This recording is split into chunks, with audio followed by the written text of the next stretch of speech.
हम लोग सुख दुख में को बैलेंस नहीं कर पाते, हम लोग सुख दुख में बह जाते हैं। सुख आया तो हम सुख में बह गए, दुख आया तो दुख में बह गए। हाँ या ना? आपके पास थोड़ा सा सुख आ जाए तो आप सुख में बह जाते हो कि नहीं? फूल के बलून बन जाते हो कि नहीं? और दुख आने पर आपकी आंखों से झरझर आंसू गिरने लग जाते हैं, आंखों के आंसू सूख नहीं पाते। आपके जीवन में सुख दुख आपको प्रभावित करता है, हानि लाभ हमें क्या करता है? प्रभावित करता है। लेकिन कृष्ण का जीवन देखिए, उनके जीवन में ना हानि ना लाभ ना सुख ना दुख, उन्हें कोई कुछ प्रभावित नहीं करता। आपसे कोई कितना प्रेम करता होगा, पर गोपियां कृष्ण से कितना प्रेम करती थी, उस प्रेम को, गोपियों के प्रेम को, गोपियों को छोड़कर कृष्ण चले गए। आसक्ति तनिक भी नहीं है कहीं। और जब आसक्ति पे आते हैं तो देखो, सुदामा आए तो उनके लिए अपने आसन छोड़ दी, उनके लिए रो रहे हैं और उनके चरण नेत्रों के जल से धुल रहे हैं। प्रेम है तो ऐसा है, मतलब प्रेम है तो ऐसा है, और नहीं है तो प्रेमी रो रहे हैं गोपियां, तो कोई फर्क नहीं पड़ रहा है। प्रेम की प्रतिमूर्ति कृष्ण है, त्याग की प्रतिमूर्ति क्या नहीं है भगवान के भीतर? त्याग उनके जैसा किसके पास होगा? ज्ञान, उनकी कही भगवद गीता आज दुनिया में पढ़ी जाती है। ज्ञान हो तो कृष्ण जैसा, त्याग हो तो कृष्ण जैसा। 56 करोड़ यदुवंशी आपस में लड़ गए, समाप्त हो गए, तनिक रोए नहीं कि चलो मेरा बेटा चला गया तो रोएं, परिवार चला गया, नहीं नहीं। हर हाल में राम भी ऐसे ही है, राजा बनने की घोषणा हो गई तो ठीक है राजा बन जाते हैं, वनवास जाने की घोषणा हो गई ठीक है वनवास चले जाते हैं। ना राजा बनने की खुशी थी ना तो वनवास जाने का, सुख दुख को जीत लिया। समत्वम योग उच्यते, गीता में यही आता है, बैलेंस, समभाव लाना। संसार की कोई भी गतिविधि आपको प्रभावित ना करे, इस स्थिति को पा लेना, ये या तो बड़ा योगी पाएगा, संत पाएगा, या फिर भगवान ही करके दिखाएंगे कि ये है बैलेंस। तो भगवान ने इंद्र के अभिमान को जब देखा कि बढ़ गया तो एक उंगली से पहाड़ उठा करके और इंद्र के पानी को रोका, और भगवान ने इंद्र के पानी को सुखाया। अगस्त्य जी पी गए, सुदर्शन भगवान सुखाए, गिरिराज जी को स्थापित किया। भगवान की लीलाएं तो बहुत हुई हैं। इन बहुत लीलाओं में ये गोवर्धन लीला सबसे उत्तम लीला है। और इससे मैसेज क्या मिला? इससे मैसेज ये मिला कि भगवान को पता था कि गायों की भूमि पर संकट आएगा, लोग अतिक्रमण कर लेंगे, गोचर भूमि को कब्जा कर लेंगे। इसलिए भगवान ने गोवर्धन उठा के कहा कि बैलेंस बनाए रखना, इतना लोभ ना करना कि गाय की भूमि भी हड़प लो। आज स्थिति क्या है? गाय सड़क में घूम रही है और लोग गाय की भूमि पर कब्जा करके बैठ गए। आज गाय की स्थिति बड़ी विकट है।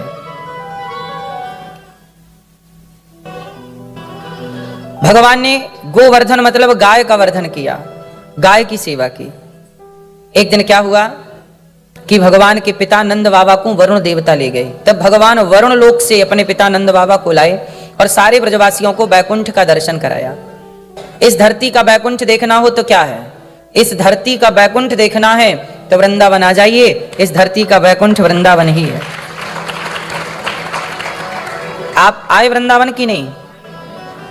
हाँ, वृंदावन की महिमा प्यारे कोई ना जाने, प्रेम नगरिया मनमोहन की प्रेमी पहचाने। धन्यम वृंदावनम तेना भक्तिर्नृत्यति यत्र च। धन्य है ये वृंदावन जहाँ भक्ति महारानी नृत्य करती हैं। वृंदावन भगवान की पावन धरती है, लीला स्थली है। आज भगवान ने नंद बाबा को वापस लाया और ब्रजवासियों को बैकुंठ का दर्शन कराया। ब्रजवासियों ने कहा प्रभु हमें वृंदावन पहुंचाओ। वृंदावन आए। अब भगवान ने एक लीला की। भगवान पिता रात्रि शरदोत्फुल्ल मल्लिका वीक्षरन्तुं मनश्चक्रे योग माया मुपाश्रितः। आज शरद पूर्णिमा की रात्रि आई और भगवान ने गोपियों को बुलाया। आज भगवान ने गोपियों को पुकारा है, आओ आओ। आज भगवान क्या करने जा रहे हैं गोपियों के संग? रास। कैसे पुकारा भगवान ने? आओ सखियो आओ। शरद पूर्णिमा की रात्रि आ गई, अधरों पे बांसुरी रखी और श्याम सुंदर ने बांसुरी बजाई। सारी गोपियां काम धाम छोड़ छोड़ कर आ गईं। एक सखी गाय दो रही थी, भगवान की बांसुरी सुनाई पड़ती है। सारी गोपियां अपने दोहंत्यो भी अयो काश्चित दोहम हित्वा समुत्सुका। गाय दो रही थी एक सखी, आंगन लीप रही थी एक सखी, आंखों में काजल लगा रही थी एक सखी। सारे काम को स्थगित किया गोपियों ने और दौड़ पड़ी कृष्ण से मिलने के लिए। क्यों? कृष्ण से मिलने की उत्कंठा। अच्छा बताओ, गोपियों ने अपने छोटे छोटे बच्चों को छोड़ दिया दूध पीते, पति को परिवार को छोड़ दिया कृष्ण के लिए। आप लोग बताओ, भगवान के लिए कुछ छोड़ देना सही है कि गलत है? हैं? बोलो। ठीक है, चलो बताओ, आप लोग यहां कर्म को बड़ा मानते हैं कि धर्म को बड़ा मानते हैं? कर्म और धर्म किसे बड़ा मानते हैं आप लोग? बोलो। मैया बताओ मेरी मां, कौन बड़ा, कर्म कि धर्म? क्या बड़ा है? कर्म। कर्म बड़ा है। कितने लोग कर्म को बड़ा मानते हैं? जो कर्म को बड़ा मानते वो हाथ उठाएं। कर्म बड़ा। अब नीचे करो हाथ। अब जो धर्म को बड़ा मानते हैं वो। कुछ लोग दोनों में हाथ नहीं उठाए, तो क्या पाप ऑप्शन रखूं? पाप बड़ा?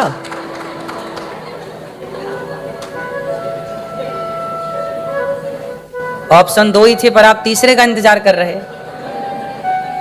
कर्म बड़ा। बहुत लोगों ने कहा हाथ उठा के कर्म बड़ा, और आप लोग कर्म करते भी हो। और हम लोगों ने बचपन से सुना भी है कि कर्म करते रहो। गीता में भी लिखा है कर्मण्येवाधिकारस्ते मा फलेषु कदाचन। कर्म, कुछ लोग कहते हैं कर्म बड़ा। आप लोगों ने भी उसमें मोहर लगाई कि कर्म को बड़ा। तो ध्यान से सुनना, आज मैं कर्म की बात करूंगा और फिर धर्म की बात करूंगा, फिर बताऊंगा कि गोपियों ने दूध पीते हुए बालकों को क्यों छोड़ा। बहुत ध्यान से सुनिएगा, सावधान होकर बैठ जाइएगा। शांत हैं? तैयार हैं सुनने के लिए? पहले बात करते हैं कर्म की। आप लोगों ने कहा कर्म बड़ा। ठीक है, यदि कर्म को आप बड़ा मानते हैं तो फिर कसाई अपना कर्म कर रहा है, बकरा काटने का, गाय काटने का। तो कर्म को यदि आप बड़ा मानते हैं तो कर्म तो कसाई भी करता है। कर्म को यदि आप बड़ा मानते हैं तो फिर कसाई सही हुआ कि गलत हुआ? आप लोगों के हिसाब से कसाई सही है कि गलत है? हैं? गलत किस नजरिए से होगा? कर्म के नजरिए से कि धर्म के नजरिए से? हाँ, लेकिन आपने क्या बोला? कर्म बड़ा। यदि कर्म को आप सर्वोपरि मान लोगे तो कर्म तो कसाई भी कर रहा है, फिर उसका कर्म गलत कैसे है? शराबी क्या कर रहा है? अपना कर्म कर रहा है, फिर वो गलत कैसे? चरस अफीम लेके कोई सड़क के किनारे पड़ा है, नशा कर रहा है, क्या कर रहा है? वो बोले मैं अपना कर्म कर रहा हूं। फिर क्यों रोकते हो कि भाई चरस ना पियो? फिर क्यों बोलते हो कि अफीम ना पियो? क्यों बोलते हो कि गांजा ना? वो तो कर्म ही ना कर रहा है चिलम पी के। आपका बच्चा मोबाइल चला रहा है, आप रोकते हो मत चला पढ़, क्यों रोकते हो? वो तो कर्म ही कर रहा है ना। आप कहते हो कर्म बड़ा, तो फिर कर्म तो सब कर रहे हैं, फिर लोगों को कर्म करने से आप क्यों रोकते हो? फिर बच्चे को मोबाइल चलाने से क्यों रोकते हो? फिर नशेड़ी को नशा करने से क्यों रोकते हो? इसका मतलब है कि कर्म बड़ा नहीं है। यदि कर्म बड़ा होता तो फिर सब कर्म ही तो कर रहे हैं। कसाई अपना कर्म कर रहा है, फिर आप गाड़ी चला रहे हैं, कर्म ही तो कर रहे हैं। कोई बीच में आ जाए तो ब्रेक लगाने की क्या जरूरत है? कर्म तो कर रहे हैं आप। इसका मतलब यह है कि कर्म आप करते हो, लेकिन याद रखिएगा जब आप यहां ऑस्ट्रेलिया में गाड़ी चलाते हो तो गाड़ी चलाना कर्म है, लेकिन कर्म के साथ साथ यहां के धर्म को आप फॉलो करते हो। बोलो हाँ। यहां के धर्म को फॉलो नहीं करोगे तो सिग्नल तोड़ने का फाइन लगेगा। कर्म तो करते हो, पर कर्म किस आधार पे करते हो? यहाँ के धर्म के, यहाँ का धर्म मतलब यहाँ का लॉ जो कहता है, यहाँ का कानून जो कहता है, उसका पालन करते हो कि नहीं? जब एक देश का कानून आप पालन करते हो, जब एक देश के कानून को तोड़ने का फाइन है, तो ईश्वर के कानून को तोड़ने का कोई फाइन ना होगा। विडंबना तो यह है कि आप देश के कानून को तोड़ने से डरते हैं, फाइन ना लग जाए, लेकिन ईश्वर के कानून को आप तोड़ देते हैं।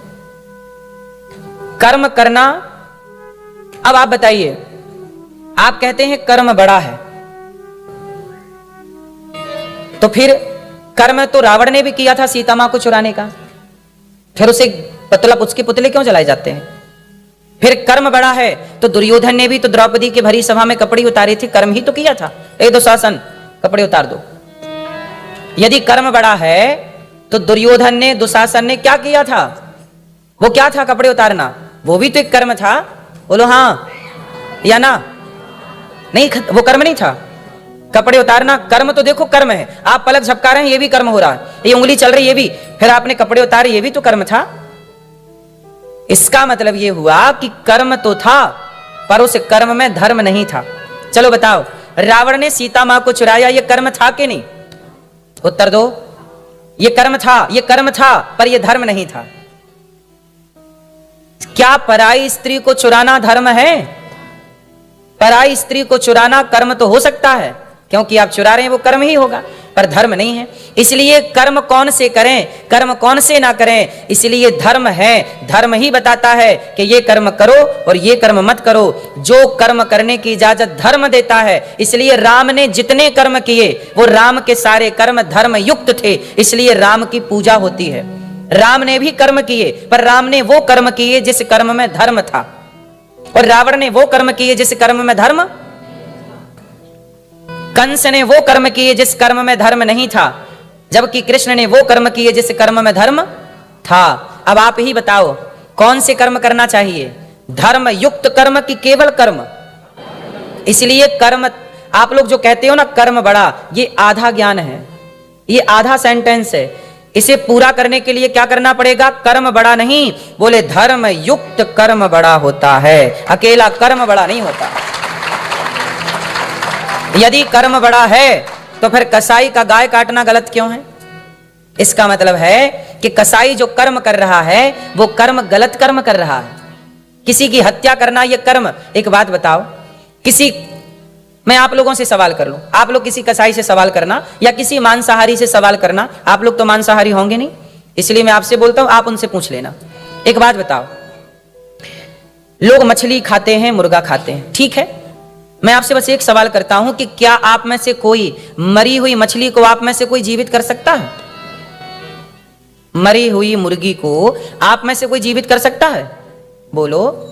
जब आप मरे हुए मछली को या मुर्गे को, बकरे को आप जीवित नहीं कर सकते, जीवन दान नहीं दे सकते, तो सवाल आपसे पूछा जाएगा ना कि जब आप मरे को जिंदा नहीं कर सकते तो जिंदा को मारने का ये अधिकार आपको दिया किसने?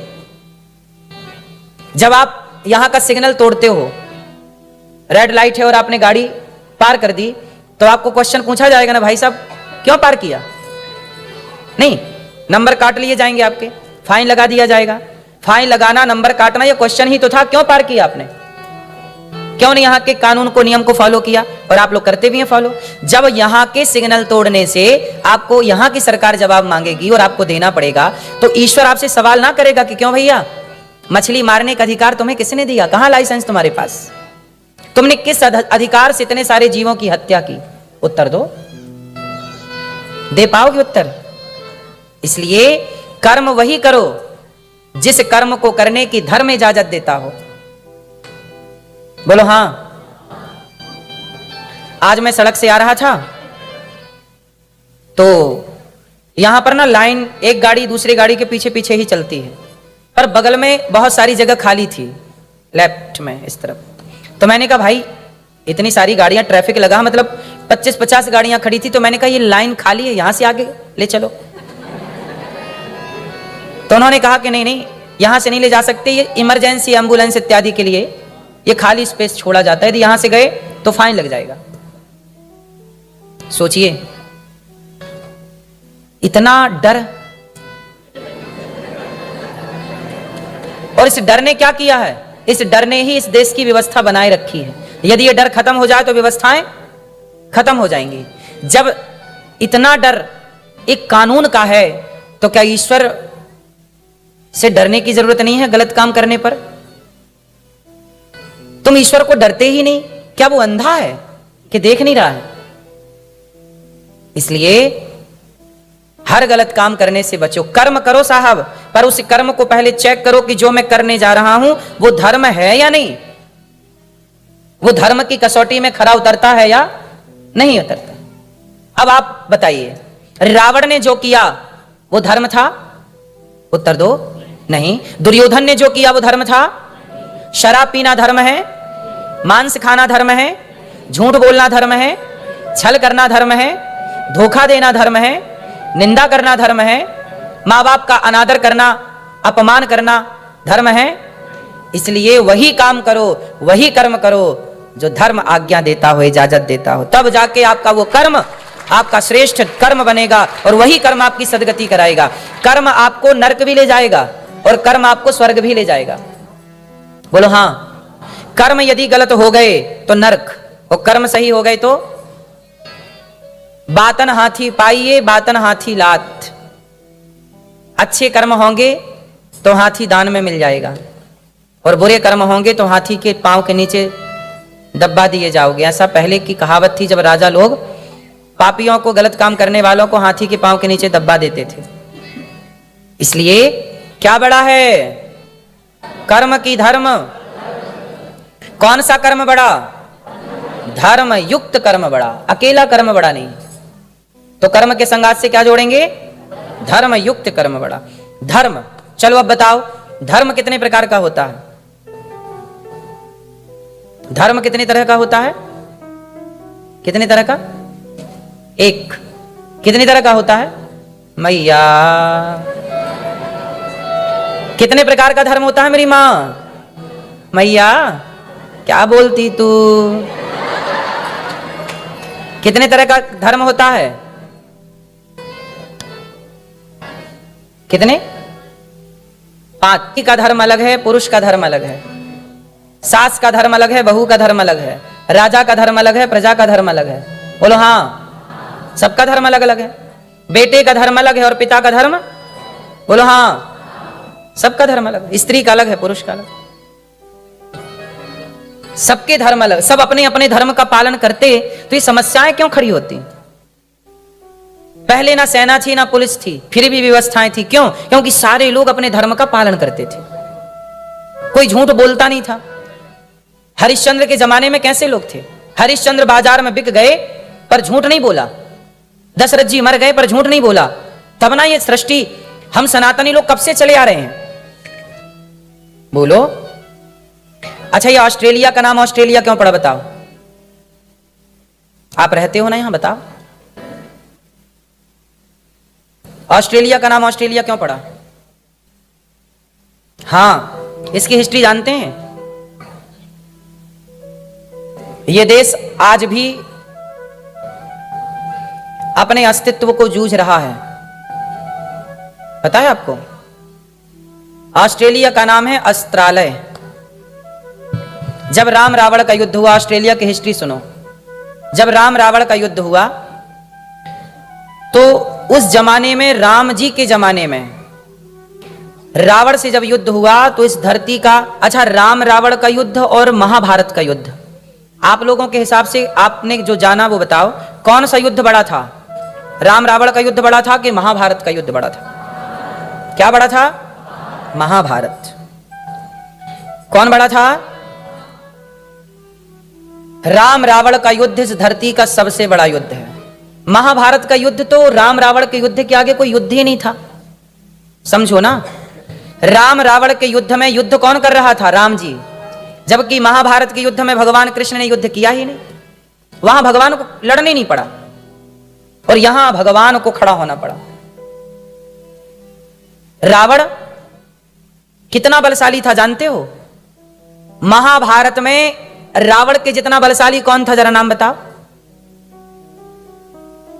कौन?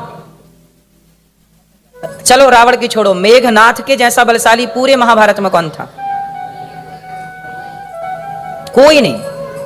पूरे महाभारत में सबसे बलवान कौन है? भीष्म पितामह, गुरु द्रोणाचार्य, कर्ण और अर्जुन, ये लोग योग्य हैं।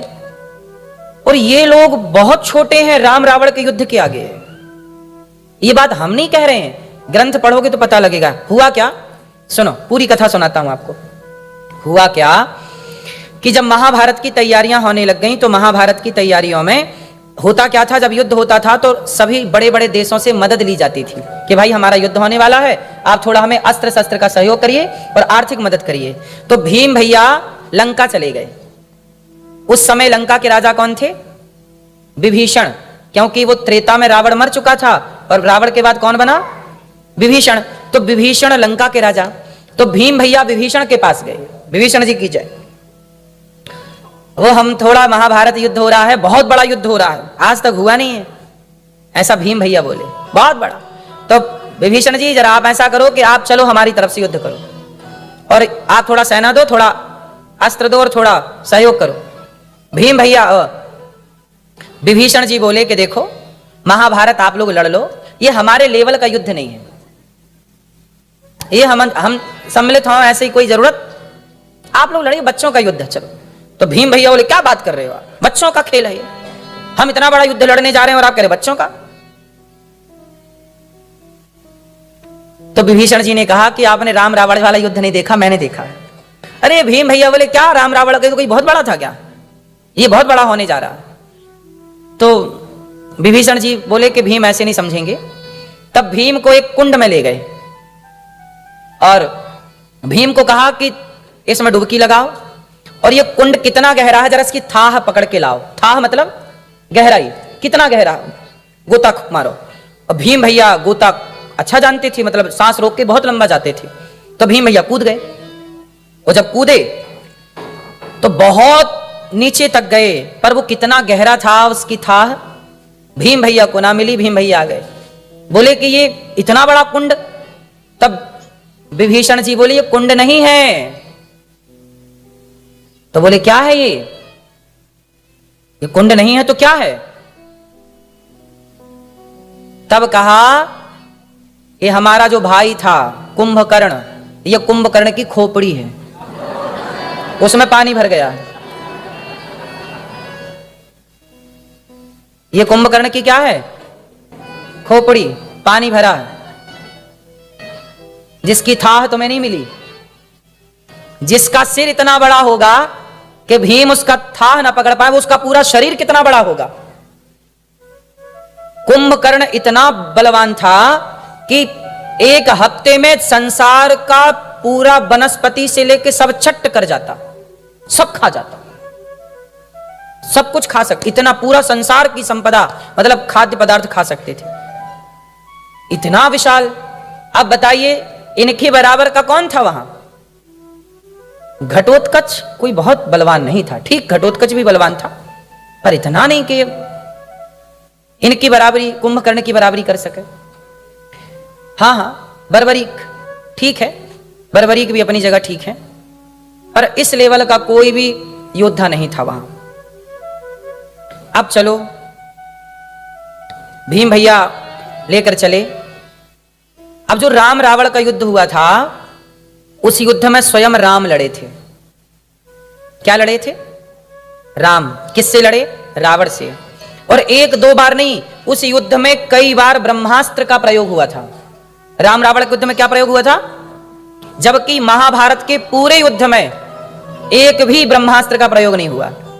केवल गुरु द्रोणाचार्य के बेटे अश्वत्थामा ने बाद में उत्तरा के गर्भ को और अर्जुन को और उत्तरा के गर्भ को युद्ध के बाद मारने के लिए 2 बार ब्रह्मास्त्र का प्रयोग किया, जो कि असफल रहा।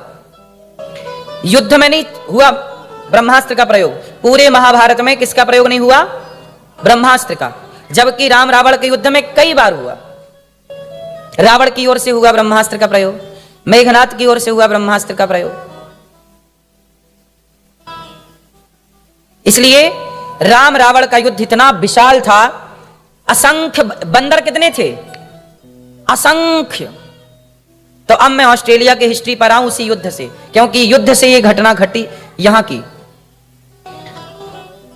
एक्चुअली ऑस्ट्रेलिया जब राम रावण का युद्ध पूरा हुआ तो वहां इतने अस्त्र शस्त्र वेस्ट वाले जो युद्ध में समाप्त हो चुके हैं, वो अस्त्र कहां रखे जाएं? एक दो नहीं थे, एक दो गाड़ी माल नहीं था, लाखों गाड़ियां, लाखों की संख्या में अस्त्र शस्त्र थे। तब राम जी ने बंदरों से कहा कि मैं जा रहा हूं अयोध्या, मेरी पावन सेना जाओ, आप लोग मेरी खूब सेवा किए, जाओ मैं आपको एक स्वतंत्र भूमि दान करता हूं। यहां से दक्षिण की ओर भगवान राम ने कहा, अच्छा ये लंका के नीचे की तरफ तो हम बैठे हैं, भारत का दक्षिणी हिस्सा ना, हाँ या ना? तो राम जी ने वहीं से कहा लंका से कि जाओ, अब यहां से सीधा जाना, और याद रखिएगा ये मैप में देखिएगा बिल्कुल सीधा है, लंका से नीचे जाओ, यहां से तुम्हें हम एक भूमि देते हैं।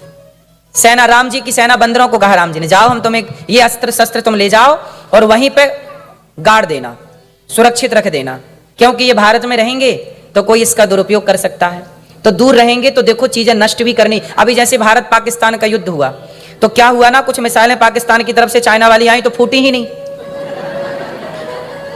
तो फिर क्या करना पड़ा कि भारत के अपनी सेना को उनको क्या, अब वहां पड़े तो रहने नहीं दे सकते ना, समझो भाई, वो मिसाइल पड़ी है, पता नहीं कब एक्टिव हो जाए, कब विस्फोट हो जाए, तो हमारी सेना ने क्या किया, उसे अलग ले जाकर डिस्ट्रॉय किया, अलग ले जाकर उसे समाप्त किया। यही सेना का धर्म है, बोलो हाँ। तो अब जो युद्ध में इतने सारे अस्त्र शस्त्र प्रयोग हुए हैं, अब इन्हें कहीं तो गाड़ना पड़ेगा, कहीं तो इनको विसर्जित करना पड़ेगा। तब राम जी ने अपनी पूरी बंदरों की सेना को कहा कि जाओ ये अस्त्र शस्त्र वहां ले जाओ, अस्त्रालय करके दिया, बाद में यह अपभ्रंश हो गया ऑस्ट्रेलिया, तो यहां लाके गाड़ दो, और तुम एक काम करना, वहां तुम बहुत गर्मी में रहे हो ना, अब जाओ थोड़ा वहां रहना और वहां के बढ़िया खाना पीना वहीं खाना, तुम्हारी भूमि रहेगी वो, आज से तुम्हारे लिए हमने तुम्हें वो भूमि दे दी। तो ये पूरा ऑस्ट्रेलिया राम जी ने अपनी सेना बंदरों के नाम कर दी, जाओ ये तुम्हारा है अस्त्रालय और तुम। इसलिए आपने देखा होगा कि जो यहां के ऑस्ट्रेलियन प्राचीन लोग हैं, उनकी सूरत आप देखिए कैसी है। नहीं नहीं, हम मजाक में नहीं बोल रहे हैं, हम केवल बता रहे हैं कि वो हमारे अपने हैं, वो हमारे क्या हैं, अपने हैं, वो राम के हितैषी हैं, वो राम की सेना है। अब चूंकि राम जी ने, अब ये समझ लीजिए कि वो सब राम जी की सेना का पार्ट है, हिस्सा है,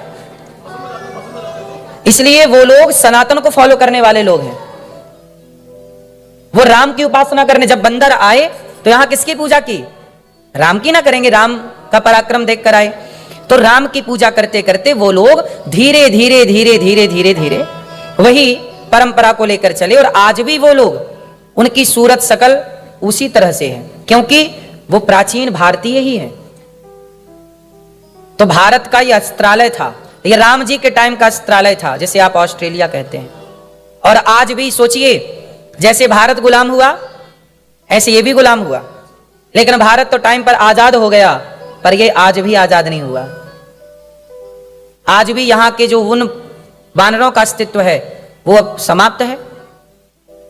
सोचिए, मैंने ये सारी हिस्ट्री केवल आपको इसलिए बताई कि हम सनातनी 700 साल गुलाम रहे, फिर भी हम जस के तस खड़े हैं, क्योंकि हमारा वेश मजबूत है, हमारे संस्कार, हमारी संस्कृति इतनी मजबूत है कि आक्रांता तोड़ ही नहीं पाए। लेकिन यहां ये लोग दूर हो जाने के कारण, संस्कार संस्कृति से बिछड़ जाने के कारण ये कमजोर होते चले गए, और कमजोर होते होते होते होते इन पर भी जिन्होंने हुकूमत किया, अब वही इस देश को चला रहे हैं, हाँ या ना?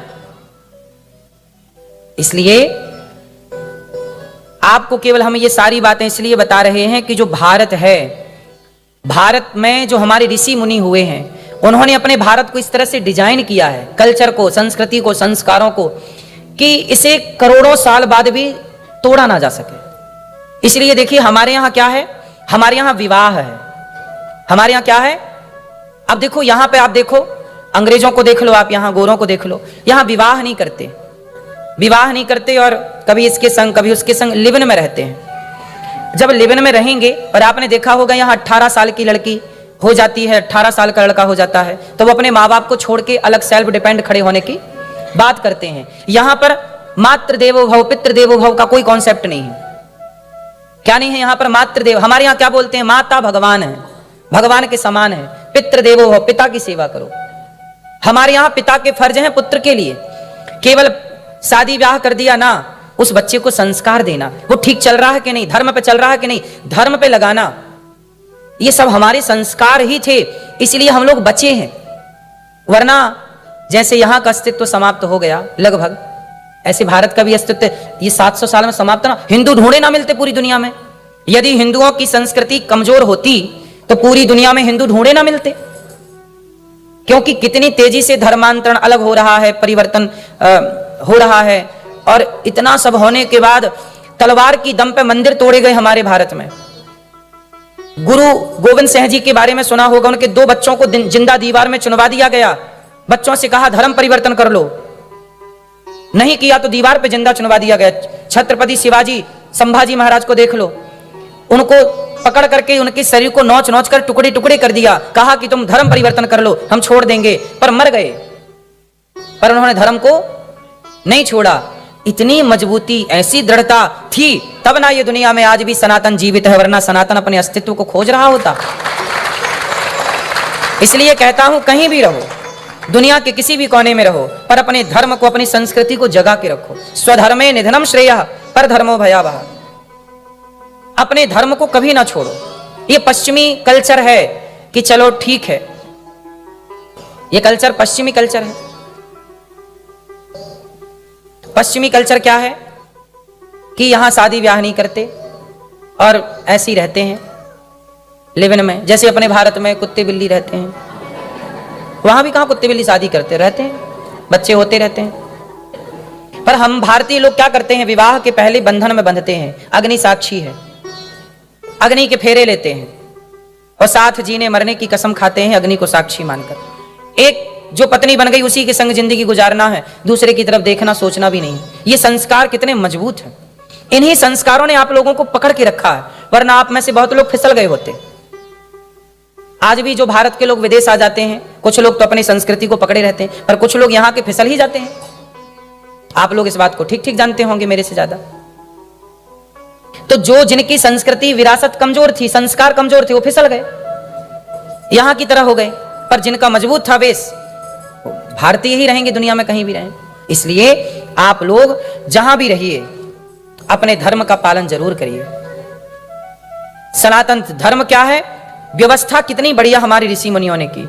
विवाह जिसके साथ करो उसके संग रहो, माँ बाप की सेवा करो, परिवार में प्रेम से रहो।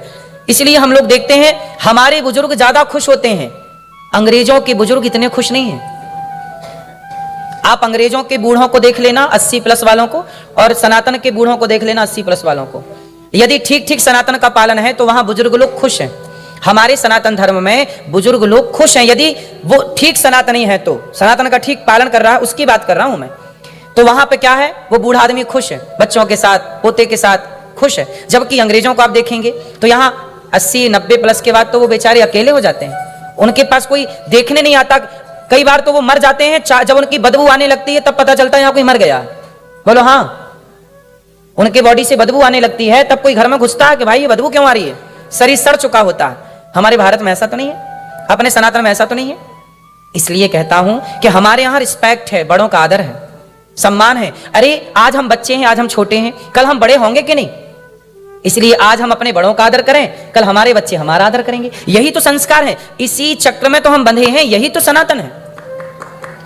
इसी से तो हम सब सुरक्षित। इससे क्या होगा, हमारे बच्चे भी सुरक्षित रहेंगे, क्योंकि हम बच्चों के पास, बच्चे क्या होते हैं, जवानी क्या होती है, अंधी, और बुढ़ापा क्या होता है, लंगड़ा।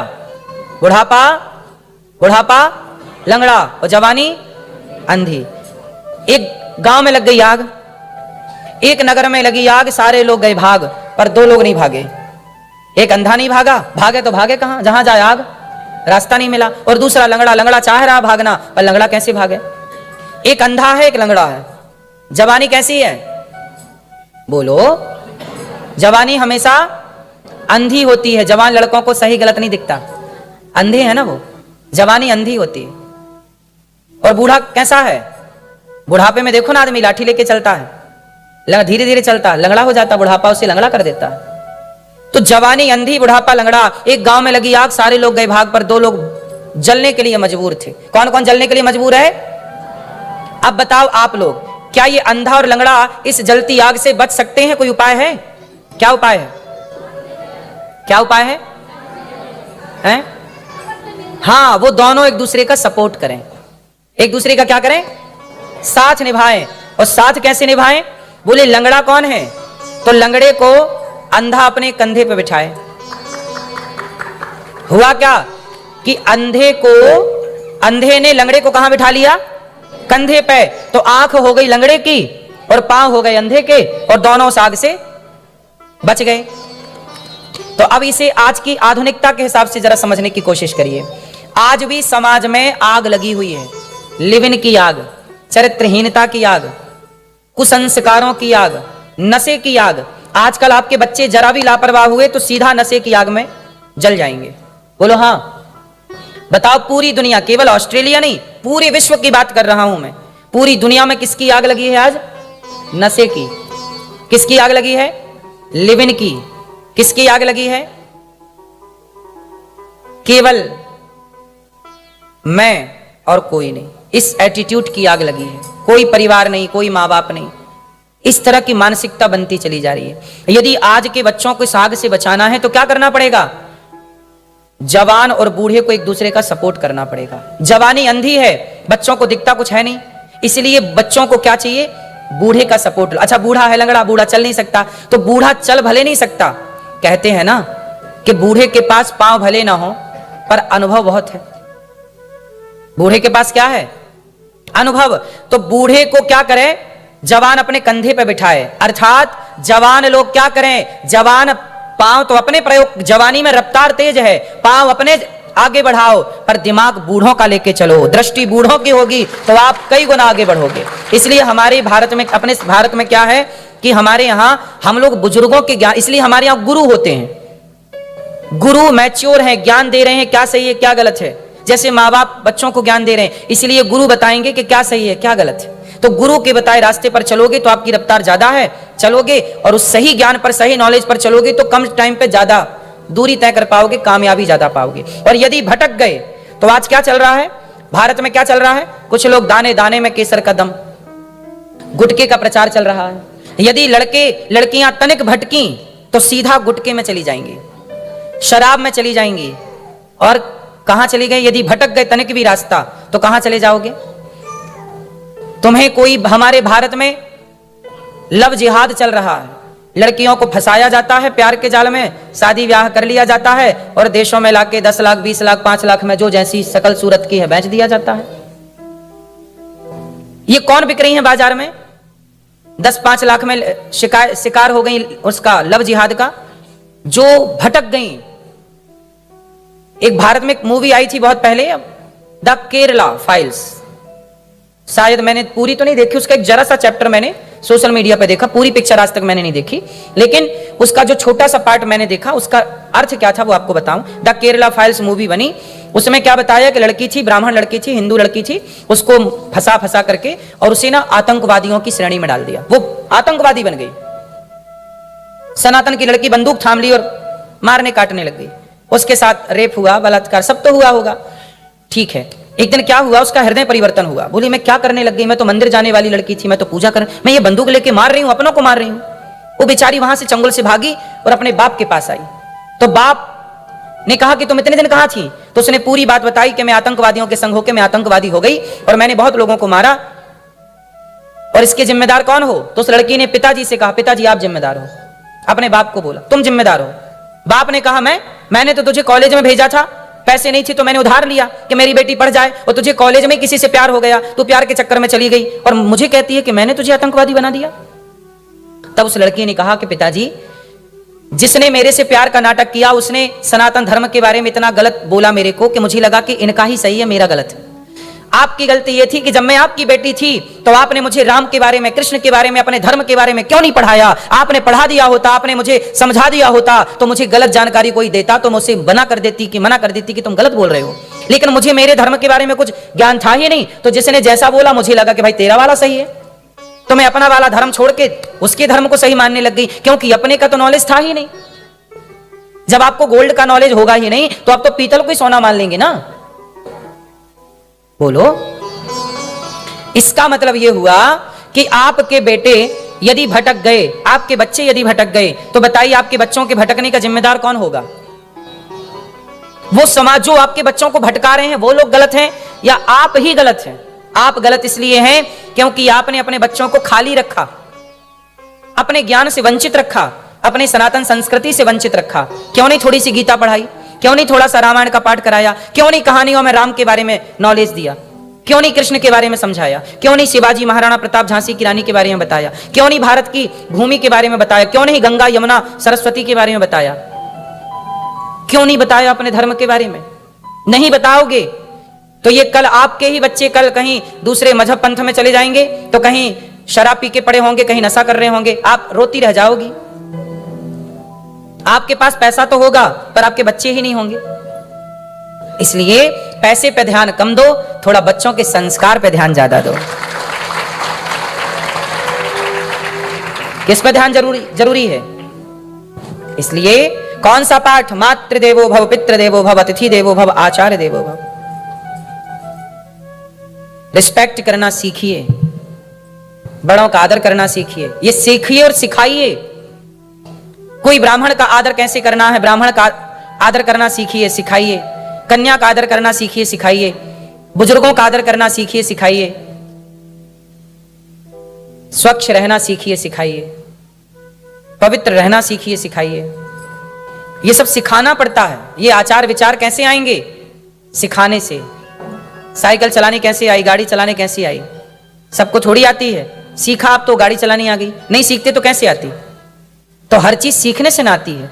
इसलिए अब देखो हम लोगों को कितना गलत सिखा दिया। अब मैं भागवत जी की बात को कोट करूं और फिर आपको बताऊंगा कि देखो कितना गलत सिखाया और आप सीख गए। चलो, भगवान श्री कृष्ण ने गोपियों के संग रास रचाया। मैं बता रहा था धर्म 4 प्रकार के हैं, वो 4 प्रकार के धर्म बताऊं, फिर मैं आपको कितना गलत सिखाया और आपने गलत को सही मान लिया, उस पर आएंगे। जो भागवत जी की कथा को कुछ लोगों ने गलत तरीके से बॉलीवुड ने प्रचार कर दिया और आपने उसे गलत को सही मान लिया। मैं पहले धर्म के बारे में बताऊं। धर्म 4 तरह का होता है। सामान्य धर्म, विशेष धर्म, विशेषतर धर्म, विशेषतम धर्म। धर्म कितने तरह का? 4। सामान्य, राम जी ने जिस धर्म का पालन किया वो कौन सा था? सामान्य।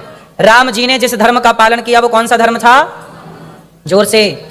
सामान्य। सामान्य मातृदेवो भव, पितृदेवो भव, अतिथि की सेवा करना, माँ बाप की सेवा करना, समाज की सेवा करना, राष्ट्र की सेवा करना, ये सामान्य धर्म है। ये राम ने किया। राम जी से बड़ा एक धर्म है। राम ने जिस धर्म का पालन किया उससे बड़ा एक धर्म है और वो धर्म है लक्ष्मण जी का। बताओ राम जी बड़े कि लक्ष्मण जी बड़े धर्म के मामले में? बोलो। राम से कठिन धर्म का पालन लक्ष्मण जी ने किया। राम तो पत्नी के साथ थे। राम तो सोए पर 14 साल लक्ष्मण जी सोए नहीं। राम ने जितना त्याग किया उससे कई गुना त्याग लक्ष्मण जी ने किया। 14 साल क्या नहीं किया लक्ष्मण जी ने? सोए नहीं और नारी का स्पर्श नहीं किया। और 14 साल लक्ष्मण जी खाए नहीं। 14 साल लक्ष्मण जी, ये बात गुरु वशिष्ठ जी ने कही तो लक्ष्मण जी को पीठ थपथपाई, वाह लक्ष्मण तुम धन्य हो, तुम्हारे जैसा भाई नहीं हो सकता, तुमने 14 साल भोजन नहीं किया। राम जी बोले गुरु जी मैंने दिया है। लक्ष्मण जब मैं खाता था तब मैं दोना भर के तुझे भी तो देता था, तू नहीं खाता था। लक्ष्मण जी बोले मैं नहीं खाया। तो मैं जो तुझे दोना देता था भर के फल के वो कहां है? बोले मैं अयोध्या जी भेज देता था। उन फलों से मैं कहता था कि मैं राम का सच्चा भक्त हूं, तो हे राम का दिया प्रसाद, अयोध्या जाओ, राम का काम पूरा करने पर मैं आपको प्रसाद ग्रहण करूंगा। तो राम जी ने कहा कहां है वो दोने? 14 साल बाद जब राम जी आए वो दोने निकलवाए, पूरे काउंट किए तो उन दोनों में से कुछ दोने कम थे। राम जी ने कहा कहो लक्ष्मण तुमने इतने बार खाए, कुछ दोने कम है?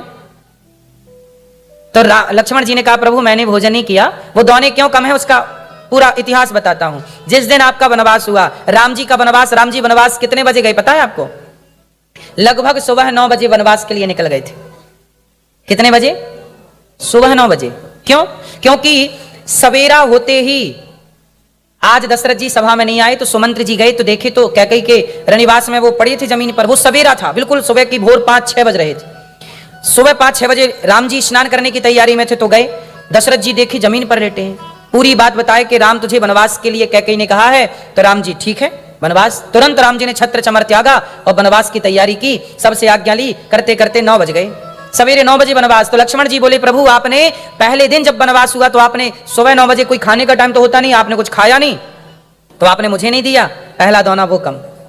दूसरा दाना, जब आपने पिता की मृत्यु का समाचार चित्रकूट में सुना, जब दशरथ जी चले गए, तो ये बात राम को तब पता चली जब भरत जी चित्रकूट मिलने आए, तो पता चला कि दशरथ जी चले गए हैं। तो पिता के वियोग में राम जी बेचारे दिन भर पिता की याद में बैठे रहे। उस दिन राम ने कुछ नहीं खाया, तो दूसरा दिन वो, क्योंकि जब राम खाते थे तो लक्ष्मण जी को देते थे, राम ही नहीं खाएंगे तो लक्ष्मण जी को कैसे मिलेगा, तो दूसरा दाना वो कम।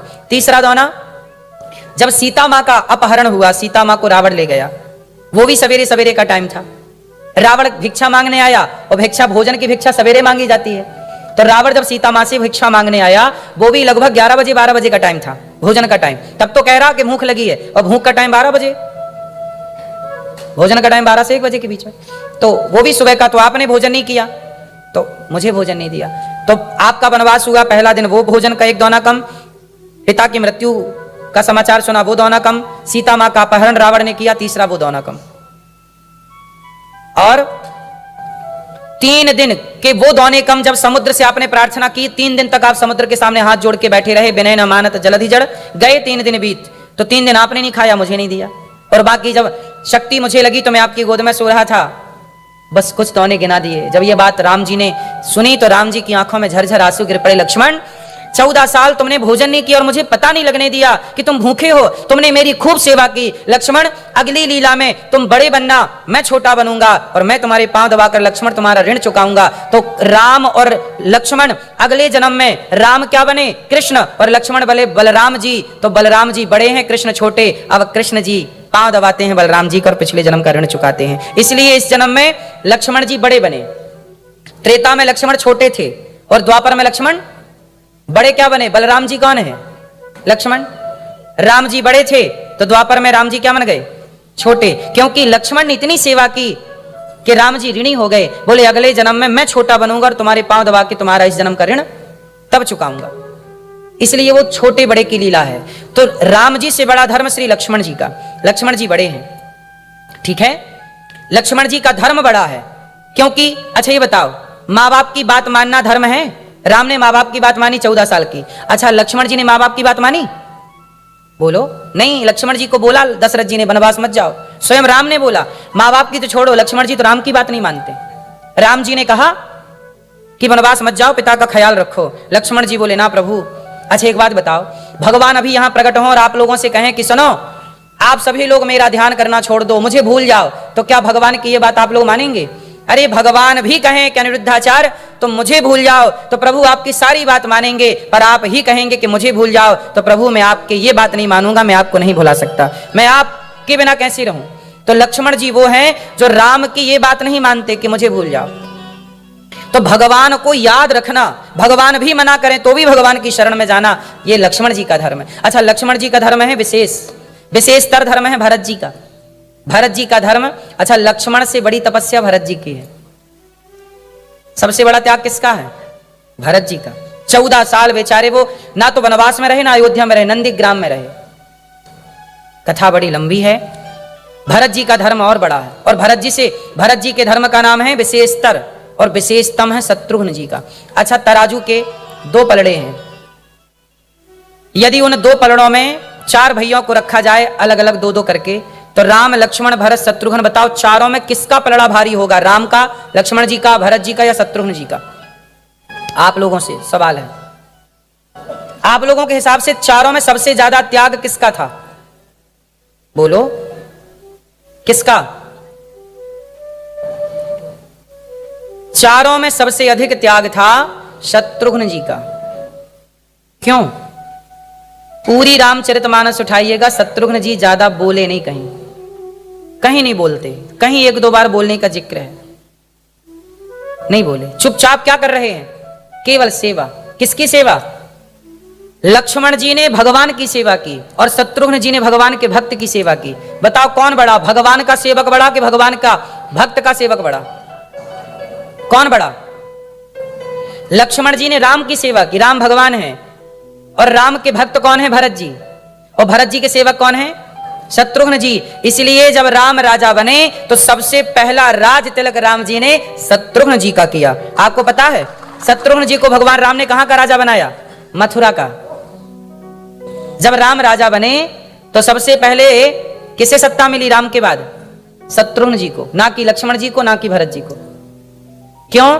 क्योंकि भगवान की सेवा करना बड़ा है, पर भगवान के भक्त की सेवा करना उससे भी बड़ा है। इसलिए शत्रुघ्न जी का त्याग, शत्रुघ्न जी की कथा आपको कोई नहीं सुनाता, शत्रुघ्न जी के बारे में कोई कथाएं भी नहीं सुनाता, ना कोई जिक्र है। अच्छा, शत्रुघ्न जी का त्याग जरा सी मैं कथा आपको सुना दूं। एक दिन क्या हुआ, शत्रुघ्न जी की पत्नी, नाम जानते हैं क्या है? श्रुति कीर्ति। एक दिन श्रुति कीर्ति सिसक सिसक के रो रही थी, तो कौशल्या मैया को आवाज आई, कहीं कौशल्या मैया थी वहीं पे। तो पूछा, श्रुति कीर्ति यहां आओ बेटा, क्या हुआ, तुम रो रही हो? तो कौशल्या माँ, सास है ना कौशल्या माँ, प्रणाम किया। माँ एक बार मुझे दूर से ही स्वामी का दर्शन करा दीजिए ना। तो कौशल्या माँ बोली, क्यों, तूने शत्रुघ्न को देखा नहीं? कहां है शत्रुघ्न? श्रुति कीर्ति माँ बोली, मुझे नहीं पता कहां है। कहां है? कौशल्या माँ ने पता लगवाया, भाई शत्रुघ्न कहां है? तो पता लगा कि जहां भरत जी नंदीग्राम में हैं वहीं पे खड़े हैं। तो पूछा कि शत्रुघ्न तो राम से मिलके तभी लौट आया था अयोध्या जब हम लोग आए, इस बात को आज लगभग 13 वर्ष हो गए, क्या शत्रुघ्न इन 13 साल में यहां नहीं आया? श्रुति कीर्ति मां की आंखों में आंसू आ गए। मां 13 साल हो गए, आखिरी बार जब चित्रकूट से लौटे थे ना तो नंदीग्राम में ठहर गए थे, तभी मैंने उन्हें देखा था। उसके बाद आज 13 साल हो गए, उन्हें देख नहीं पाई। मां एक बार दर्शन करा दीजिए। कौशल्या मां रो पड़ी, हे भगवान 13 साल हो गए और अपने पति से मिल नहीं पाई। और धन्य है शत्रुघ्न जी, राम, चलो लक्ष्मण जी तो अपनी पत्नी से दूर थे ना वनवास में, वो चाह के भी नहीं मिल सकते थे। याद रखिएगा, जो आपसे दूर है वो आपसे ना मिल पाए तो इसमें कोई आश्चर्य नहीं, लेकिन जो आपके पास है और पास होके भी ना मिल पाए तो इसे आप त्याग मानेंगे कि नहीं? ऐसे शत्रुघ्न जी, कौशल्या मैया श्रुति कीर्ति को लेके, चल तू मेरे साथ चल, और नंदीग्राम में रथ पर सवार हुई मां और श्रुति कीर्ति को लेके गई। 13 साल बाद आज भरत जी, शत्रुघ्न जी वहां खड़े और शत्रुघ्न जी को दूर से देखा। कौशल्या मां ने शत्रुघ्न जी से कहा, बेटा तू घर क्यों नहीं जाता? मां कैसे जाऊं भैया, भरत जी ये रोते रहते हैं, राम राम राम, पता नहीं ये गिर जाते हैं रोते रोते। 14 साल भरत जी, राम तो कंदमूल फल खा रहे हैं, पर भरत जी तो केवल गौमूत्र में जौ को, दलिया को पकाकर, पानी में नहीं गौमूत्र में पका के उसको खा के 14 साल भरत जी केवल राम।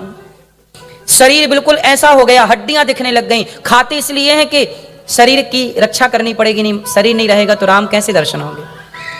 ऐसा त्याग भरत जी का, भरत जी ऐसे हैं और उनके लिए फिर शत्रुघ्न जी खड़े हैं। ऐसा त्याग द्वापर में, त्रेता में ऐसा भाई हुआ करता था जो अपने भाई के लिए इतना त्याग करता था, सिंहासन छोड़ देता, पत्नी परिवार छोड़ के, भाई को नहीं। और आज कलयुग में देखिए, एक भाई, कुछ भाई कैसे हैं कि अपने भाई की गर्दन पकड़ के मारना चाहते हैं कि तू मर जाएगा तो तेरी संपत्ति मेरी हो जाएगी। कितना बदल गया ना। हम सनातनी लोग ये संस्कार लेके चलें। हम, राम की पूरी कथा क्या सिखाती है? राम की पूरी कथा सिखाती है कि परिवार में कैसे रहना। भाई हो तो भरत जैसा, पत्नी हो तो सीता जैसी, सेवक हो तो हनुमान जी जैसा, मां हो तो कौशल्या जैसी, पिता हो तो दशरथ जी जैसा। परिवार कैसा हो? जो एक दूसरे के लिए समर्पित हो। ऐसा परिवार आज हो जाए तो आज त्रेता आ जाए भाई। जिस घर में ऐसा परिवार हो, बताइए वहां खुशहाली ना होगी। आज दुख इस बात का है कि परिवार में लोग लड़ रहे हैं, झगड़ रहे हैं, आपस में ही लड़े मरे जा रहे हैं। जब आप आपस में ही लड़े मरे जाओगे तो सुख शांति कहां आएगी? रामचरितमानस में लिखा है, जहां सुमति तहां संपत्ति नाना, जहां कुमति तहां विपत्ति निदाना। जहां जहां एकता है, प्रेम है, झाड़ू भी सैकड़ों तिनकों से मिलकर बनती है और वो कचरे को साफ करती है, पर वही झाड़ू बिखर जाए तो स्वयं कचरा बन जाती है। इसलिए परिवार को बिखरने ना दीजिए।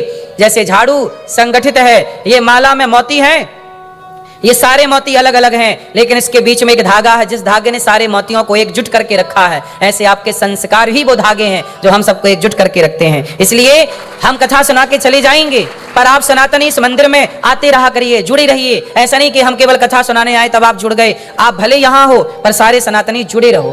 एक दूसरे की मदद करिए, एक दूसरे के काम आइए। आप अपनों के काम नहीं आएंगे तो कौन किसके काम आएगा? अपनों का दर्द समझिए, अपनों की पीड़ा समझिए। यहाँ आप सभी परिवार हैं। यहाँ हम आए तो हमारे लिए आप ही सब हमारे परिवार हैं। यहाँ आप ही अपने हैं, और अपने ही होकर के यहाँ यदि अपनों को इग्नोर करेंगे तो फिर किस तरह से हम सनातन संगठित रह पाएंगे? जहां सुमति तहां संपत्ति नाना, जहां कुमति तहां विपत्ति निदाना। हमको संगठित रहना चाहिए। कोई भी बच्चा हो गलत रास्ते पर हो तो आप अधिकार से उसे समझाइए। ऐसा नहीं कि वो तो उसका बेटा है, हमारा बेटा थोड़ी है। नहीं, सभी तो अपने हैं। आप जितने लोग यहाँ बैठे हैं सब हमारे हैं। हम आपको अपने अधिकार से कह रहे हैं कि आप हमारे हैं। जो हम अपनों को समझाते सिखाते हैं वही आपको, क्योंकि हम आपको अपना मानते हैं, आप सब हमारे हैं। आपको देख के अपनापन है कि ये हमारे अपने हैं। आपके अंदर करुणा है, सनातन के प्रति श्रद्धा है। इसलिए हम लोग क्या कहते हैं? सर्वे भवन्तु सुखिनः वसुधैव कुटुम्बकम। हम सब परिवार है, इसलिए परिवार की तरह रहो। राम की कथा यही सिखाती है, हम प्रेम से रहें, मिलजुल के रहें। हाँ या ना? तो अब ये हो गई धर्म की बात। अब बात करते हैं कुछ भगवान राम ने, भगवान कृष्ण ने जब रास रचाई तो उस रास में ना कुछ लोग गलत चीजें समझते हैं। अच्छा चलो आप बताओ, रास में क्या हुआ था? रास, आप लोग रास भगवान कृष्ण ने क्या रचाए? भैया ओ लाला, मोबाइल चला रहे हैं साहब, सुन लो प्रभु। मोबाइल तो चलाना ही है अपने को, क्या है? कौन छीन रहा है मोबाइल? सुनना है मन लगा के। अच्छा नहीं लग रहा आपको? सुनो, ध्यान से सुनो। हमारे सनातन धर्म को किस तरह से टारगेट किया गया और युवाओं को किस तरह से बरगलाया गया, उसकी एक छोटी सी कथा सुनाता हूं। भागवत जी में कथा आती है, भगवान कृष्ण गोपियों के संग रास रचाते हैं। चलो बताओ ये रास क्या है? किसे कहते हैं रास? हैं? नृत्य। तो आप लोग भी रास रचाते हैं कि नहीं? आपके पति रास रचाएं? सही है। रास, कृष्ण ने रास रचाया, सही किया गलत किया?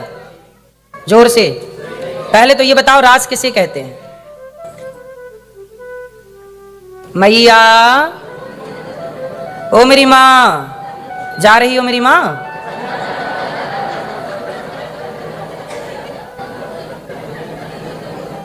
सुनो, रास किसे कहते हैं? आप लोगों ने एक सेंटेंस सुना होगा, तुम करो तो रास लीला, हम करें तो कैरेक्टर ढीला। तुम करो तो रास लीला, हम करें तो। अच्छा एक बात बताइए, क्या सचमुच रास लीला का मतलब कैरेक्टर ढीला है? आप लोग बताइए, क्या रास लीला मतलब कैरेक्टर ढीला है? यदि रास लीला का मतलब कैरेक्टर ढीला होता तो फिर हमारे भगवान श्री कृष्ण पर तो ये बात भगवान के लिए ही तो कही जा रही है। तो क्या कृष्ण का कैरेक्टर ढीला है? तो ये बात किसने कही कि तुम करो तो रास लीला? किसने कही बताइए?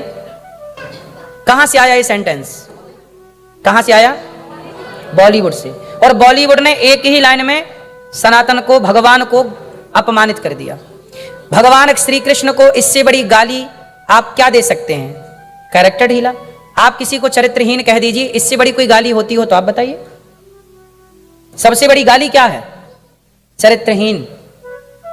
आप किसी पर कह दीजिए कि तुम चरित्रहीन हो, इससे बड़ी कोई गाली होगी? इससे बड़ा कोई अपमान होगा? और आप लोग भगवान को कहते हैं तुम करो तो रास लीला, हम करो तो कैरेक्टर ढीला। अरे रास लीला क्या है, कैरेक्टर ढीला क्या है? दोनों अलग अलग, आपने जोड़ क्यों दिया? रास लीला गोपियों के साथ एक लीला है जो कि भक्त और भगवान की लीला है। गोपियां कौन है? गोपियां जिनके अंदर कोई वासना नहीं है, जिन गोपियों के अंदर केवल कृष्ण के लिए प्रेम है। गोपियां ऐसी प्रेमी हैं कि गाय धो रही हैं, बांसुरी सुनाई पड़ी, छोड़ दिया गाय धोना। दूध पिला रही हैं, बच्चे को बांसुरी सुनाई पड़ी, दौड़ पड़ी। गोपियों का इतना प्रेम है कि वो गोपियां कृष्ण के बिना रह नहीं पाती, प्रेम करती हैं भगवान से। भगवान से प्रेम करना गलत है क्या?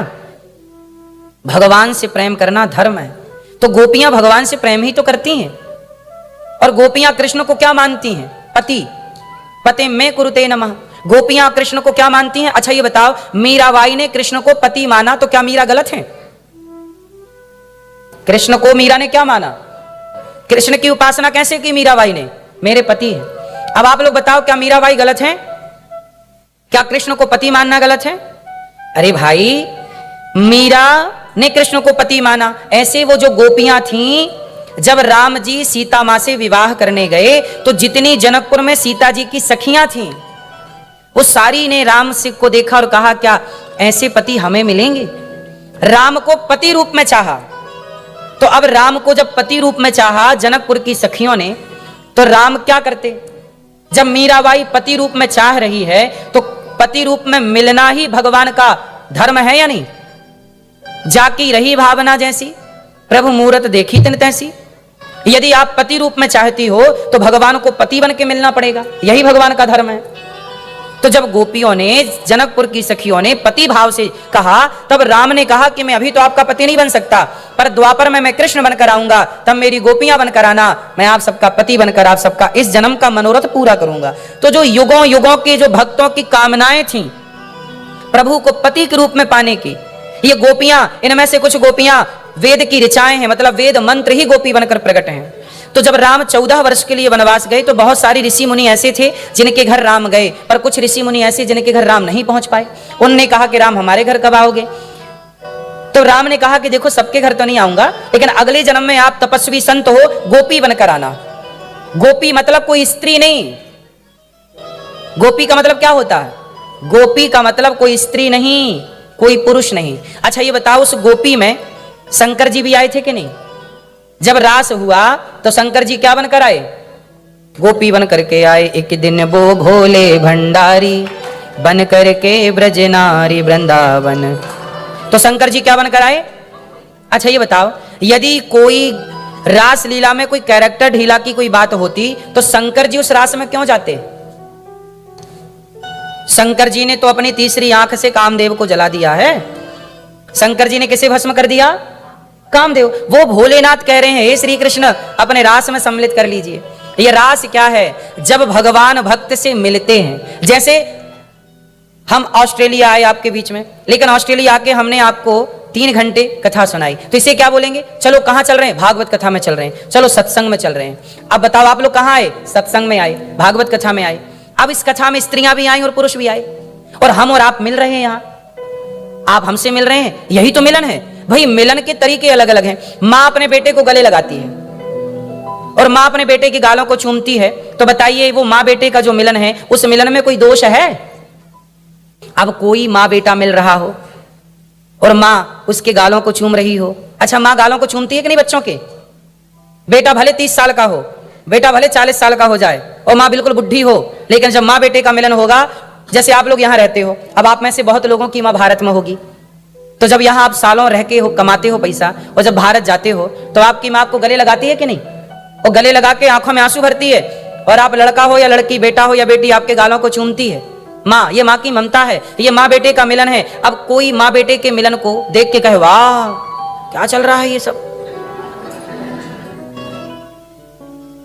तो ये सब क्या चल रहा है, ये कहने वाला ही गलत है कि नहीं? वो मिलन में तो कोई दोष नहीं है, लेकिन दोष कौन देख रहा है? तीसरा खड़ा हुआ, ठीक, अरे ये क्या चल रहा है। उसी तरह जैसे माँ बेटे के मिलन में कोई दोष नहीं है, ऐसे भक्त और भगवान का जब मिलन हुआ, उस मिलन का नाम ही रास हुआ। रास रचा रहे हैं भगवान अपने भक्तों के। वो मिलन था जीवात्मा और परमात्मा का। अब उस मिलन में कहां दोष? अब कुछ लोग कह रहे हैं दोष है, तो अब दोष देखना है तो सीता मैया पर भी दोष देख लेते हैं लोग। फिर तुम्हें दोष ही देखना है तो सब में दोष दिख जाएगा। फिर तो माँ बेटे के मिलन में भी आप दोष देख सकते हैं भाई। जिसे दोष ही देखना है वो माँ बेटे के मिलन में भी दोष देख सकता है कि नहीं? बोलो हाँ। फिर तो जिसे दोष ही देखना है तो उसका हम ना आंख पकड़ने जाएंगे ना मुंह पकड़ने जाएंगे। तुम करो तो रास लीला, हम करें तो कैरेक्टर ढीला। ये बात उन लोगों ने ही कही जो माँ बेटे के मिलन पर भी उंगली उठा सकते हैं। ऐसे उन्होंने भक्त और भगवान के मिलन पर उंगली खड़ी कर दी। और ये युवा समझ नहीं पाते। इन युवाओं को लगता है यार कृष्ण ने रास रचाया, चलो अपन भी रास रचाएं। अब वो ये समझते नहीं कि रास का मतलब क्या है। रास रचाना मतलब वो सोचते हैं ये नाचना कूदना रास है। रास का मतलब केवल नाचना कूदना नहीं मेरी मां, मिलन है। मिलन जैसे आपके बेटे से आपका मिलन होता है 9 महीने बाद, जब पेट में बच्चा होता है तब आप उस बच्चे से मिलने के लिए तड़पती हो, कब ये आए, कैसा होगा, उसकी आंखें कैसी होंगी। उसका रंग कैसा होगा, कैसा होगा मेरा बच्चा, उसी का ध्यान करती हो आप। और जब वो पैदा होता है उस समय आप दर्द से तड़पती हो प्रसव की पीड़ा में, लेकिन वो सारा दर्द आप तब भूल जाती हो जब आपका बच्चा आपकी छाती से लगता है। जैसे आपका बेटा आपकी छाती से लगा, आप सारा पेट फटा है, दर्द भूल गई। उसी तरह जब भगवान अपने भक्तों से मिलते हैं कि जन्म जन्म की तपस्या करने वाले भक्तों से जब भगवान मिले तो सब भूल जाते हैं और गले लग करके भगवान अपने भक्तों से मिलते हैं। और वही मिलन है रास। इसमें कोई कैरेक्टर ढीला जैसी बात, भगवान है भाई, भगवान को आप कैरेक्टर ढीला से जोड़ें तो इससे बड़ा सनातन का अपमान क्या हो सकता है। और ये बात कोई दूसरा कहे तो समझ में आए, तुम सनातनी ही कह के हंसते हो, तो तुम ही तो अपने धर्म का मजाक उड़ा रहे हो। मुसलमान कभी नहीं उड़ाता अपने मजहब पंथ का मजाक, तुम ही उड़ाते हो। तुम ही कोई भी चीज एक्सेप्ट कर लेते हो। अरे कोई भी चीज एक बार समझना तो चाहिए कि बात क्यों बोली भाई, रासलीला को कैरेक्टर लीला से क्यों जोड़ा गया। सवाल किसी ने नहीं पूछा उन बॉलीवुड के मूर्खों से, क्या सवाल नहीं पूछना चाहिए। हम सनातनी लोग कमजोर क्यों पड़ गए, क्योंकि हमने अपने धर्म का ही मजाक बना लिया। उसी पे हंसते हैं, उसी पे मजाक। जब मैंने पहली बार ये सेंटेंस बोला तो आप में से बहुत लोग हंसे, क्योंकि आप उसे दूसरे वे पे ले रहे थे, उसे दूसरे एंगल से समझ रहे थे, दूसरे तरीके से, क्योंकि आपका नजरिया ही वही था। अब आपका नजरिया चेंज हो गया कि नहीं जी, रास का मतलब कुछ और है। शंकर जी उस रास में आए, हे श्याम सुंदर हमें सम्मिलित कर लीजिए। सुनो रास क्या है और सुनाता हूं और समझो। मीराबाई कब हुई? इस कलयुग में। कलयुग के बाद कौन सा युग आएगा? सतयुग। सतयुग के बाद त्रेता। कलयुग, सतयुग, त्रेता और द्वापर, ये चारों युगों के जो भक्त होते हैं, इन भक्तों में बहुत सारे भक्त मीरा जैसे होते हैं जो प्रभु को पति रूप में चाहते हैं, तो कुछ भक्त होते हैं जो प्रभु को भाई के रूप में चाहते हैं, तो कुछ भक्त होते हैं जो भगवान को पुत्र रूप में चाहते। भाई भगवान को पाने की सबकी अलग अलग मानसिकता है, सबका अपना अपना दृष्टिकोण है। तो जैसी मीरा का भाव था, ऐसी केवल मीरा जैसी तमाम स्त्रियां आज भी होंगी, पर मीरा तो सामने आ गई तो लोग पहचान गए। बहुत सारी स्त्रियां तो ऐसी हैं जो प्रभु को पति रूप में चाहती हैं और चाह चाह के मर गई, पर वो सामने नहीं आई, उन्हें कोई जानता नहीं। बोलो हाँ। तो ऐसी सारी स्त्रियों को भगवान अपने धाम बुलाते हैं और अगले जन्म में जब कृष्ण बनकर आते हैं तो उन्हें अपनी गोपियों के रूप में प्रकट करते हैं। और चारों युगों की वो बेटिंग में जो भक्त थे प्रभु को पति रूप में चाहने वाले, सबको उस रास लीला में बुला के सबके साथ रास रचाकर, रास रचाना मतलब सबके गले लगकर उन्हें वक्त देना, उन्हें समय देना। जैसे मैं आपको समय दे रहा हूं, आपसे प्रश्नोत्तरी भी करता हूं, आपसे बात करता हूं, आपसे मिलता हूं। इस मिलन का नाम हम आए तो आपसे मिले। अब हमारे और आप, हम भी तो रोज आपसे मिलते हैं, तो हमारे और आपके मिलन में कोई पाप है? बोलो। हम भी तो आपसे 4 घंटे मिलते हैं, 3 घंटे कथा में 1 घंटा और लग जाता है मिलने जुलने में, तो हम भी तो आपसे मिलते हैं, तो हमारे और आपके मिलन में कोई पाप है? बोलो। जब हमारे और आपके मिलन में कोई पाप नहीं है तो फिर भक्त और भगवान के मिलन में पाप कैसे हो सकता है भाई? एक बात तो बताओ। चलो एक बात बताओ, जब आप मंदिर आते हो तो मंदिर आने में आपके भीतर की वासना, काम वासना की मैं बात कर रहा हूं स्पष्ट, जब आपके अंदर मंदिर आते हो तो आपकी काम वासना बढ़ती है कि समाप्त होती है? जब आप अपने घर में मंदिर के सामने बैठ, आपके घर में भी तो एक मंदिर होगा छोटा सा, जब आप अपने मंदिर में बैठते हो उस समय आपके अंदर काम वासना बढ़ती है कि समाप्त होती है?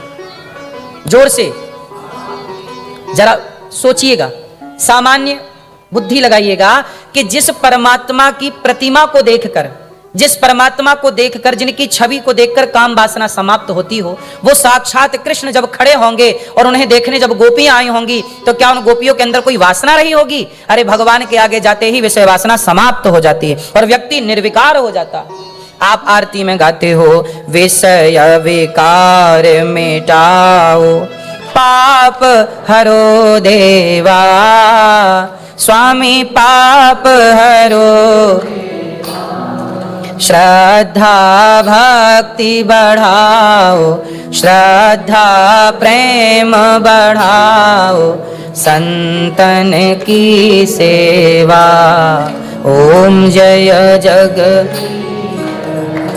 तो आप क्या कह रहे? विषय विकार मिटाओ। अच्छा ये विषय विकार कौन मिटाएगा? आप किससे कह रहे हैं? भगवान से ना कह रहे हैं? प्रार्थना विषय विकार मिटाओ। तो विषय विकार जिनके दर्शन से मिटता है वो साक्षात खड़ा रहेगा परमात्मा, तो क्या उसके रहते विषय विकार रह जाएगा गोपियों के अंदर? वो तो विषय विकार समाप्त हो गया और बिल्कुल निष्काम हो गई गोपियां। और वो निष्काम भक्त से जब भगवान मिलते हैं उस मिलन का नाम रास है। बोलिए रास रासेश्वर भगवान की।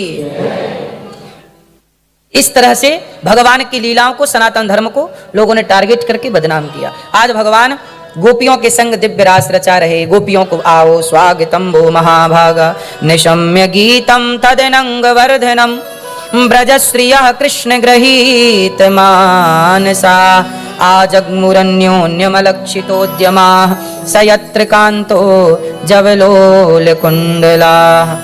आज भगवान ने गोपियों को बुलाया, सारी गोपियां आई। अब भगवान ने गोपियों से कहा इतनी रात को क्यों आई हो? भगवान ने कहा जाओ अपने पतियों की सेवा करो। पति कैसा भी हो, पति कैसा भी हो, पति की सेवा करना नारी का धर्म है। अच्छा मैया बताओ, पति अंधा हो, लंगड़ा हो, बहरा हो, कैसा हो, पति कौन? आप लोग पति को क्या मानते हैं? क्या? ये हम नहीं कह रहे हैं। भागवत जी में दोषीलो दुर्भगो वृद्धो जड़ो रोग्य धनो पिवा। पति कैसा भी हो, अंधा लंगड़ा बहरा, पति कौन होता है? अच्छा आप लोग पति को क्या मानते हैं? मैया आप बताओ, गुलाबी मैया आप पति को क्या, शादी हो गई, पति को क्या मानती हो? क्या? भगवान। पति कौन मानती हो कि केवल कह रही हो? हैं? इंसान मानती है, भगवान नहीं। ये मैया, लाल मैया, पति को क्या मानती हैं?